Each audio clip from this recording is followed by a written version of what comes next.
this sounds crazy, but Kobe spoke this.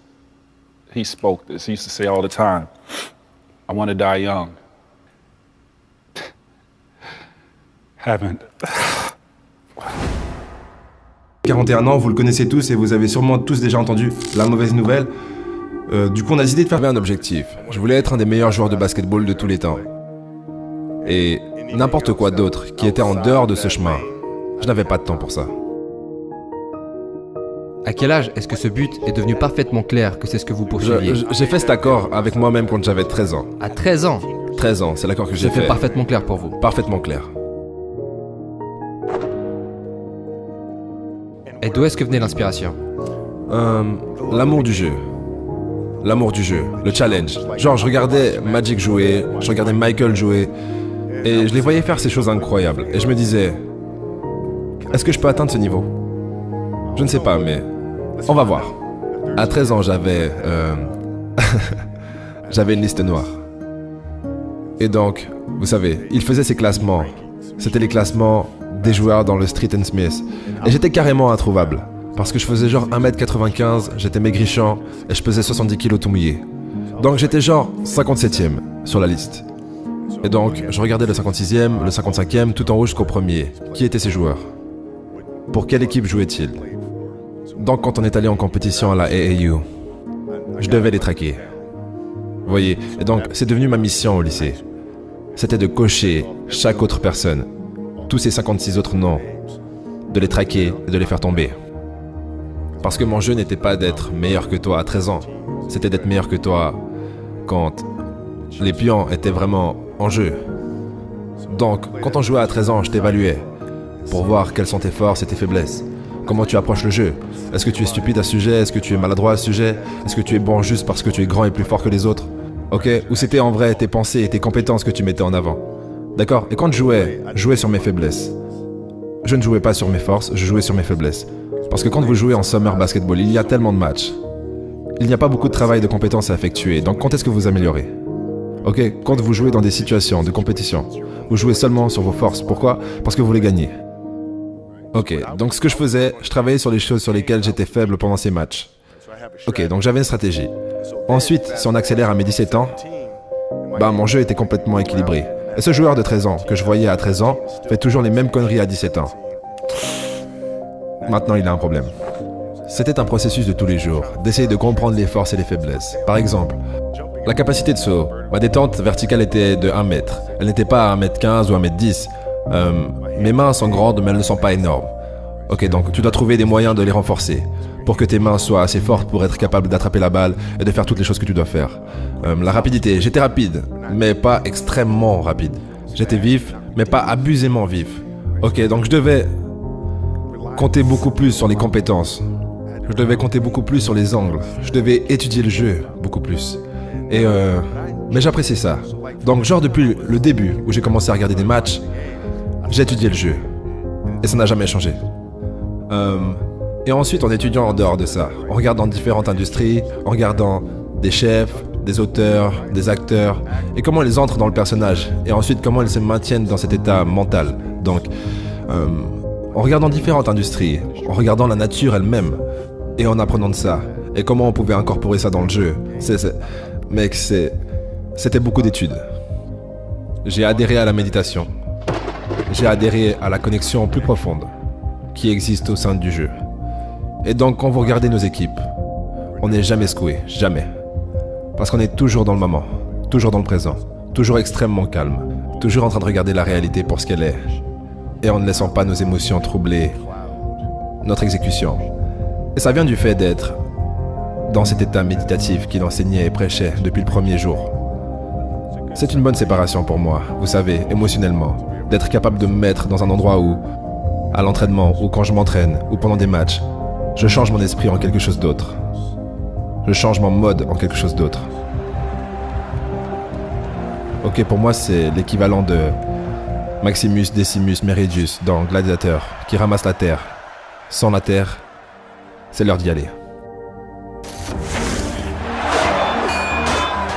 Donc c'était mon ancrage mental.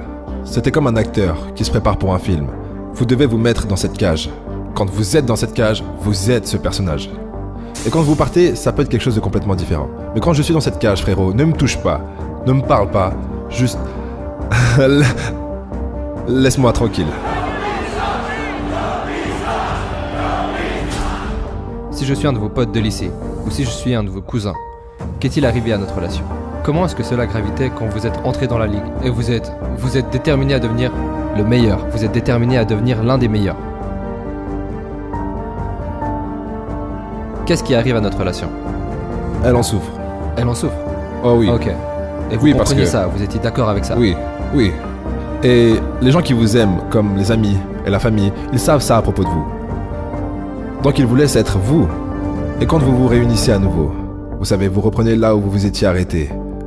Mais ne vous y trompez pas, tout ce qu'il y a entre deux est perdu.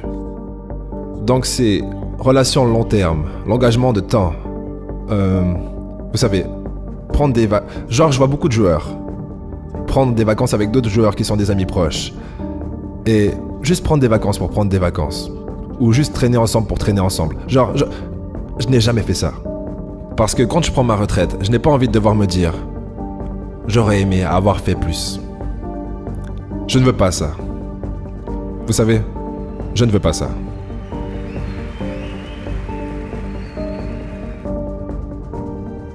Eh bien, avec les enfants, c'est différent. Donc, la communication avec nos enfants est que papa travaille très dur. C'est le niveau d'attention aux détails que vous devez avoir dans tout ce que vous faites. Comme ça sert d'exemple. Même chose avec ma femme. Ma femme est une femme au foyer. C'est le travail le plus difficile. Donc, elle travaille très dur là-dessus. Vous savez, donc, son attention aux détails, avec ça aussi, sont des exemples pour nos enfants. Et sinon, en ce qui concerne ma femme, vous savez, elle est aussi compétitive que moi. Donc elle est là, genre, écoute mon gars, si tu vas être là dehors à t'entraîner 8 heures par jour et que tu vas passer 9 mois loin de ta famille, t'as plutôt intérêt à gagner les championnats. Sinon, pourquoi est-ce qu'on fait ça?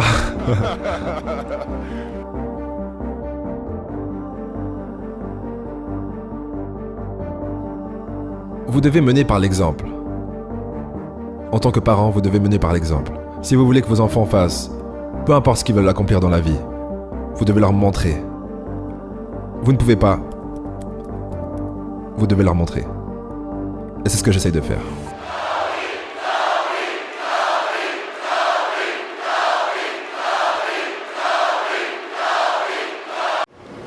Years old. Lost two grandmothers. Lost a Sarge. Lost my sister. And now I lost a little brother.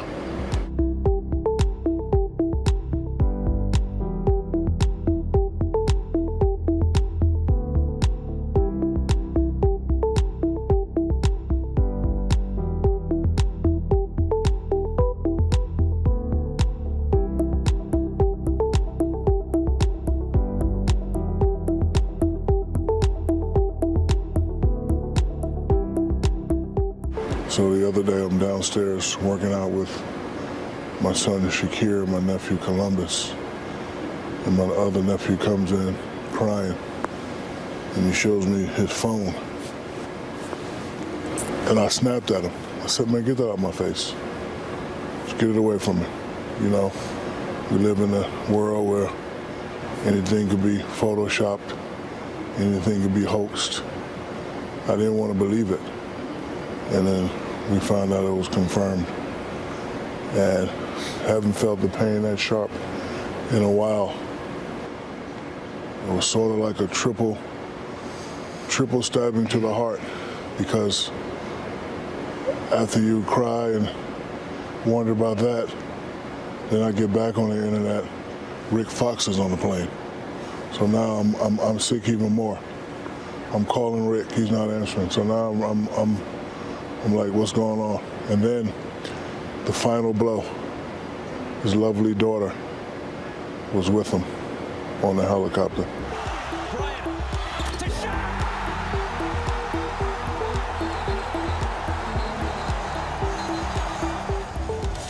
Kobe Bryant's 2 free throws and then a jumper gave the Lakers a 4-point lead. And now his assist to Shaquille O'Neal makes it a 6-point.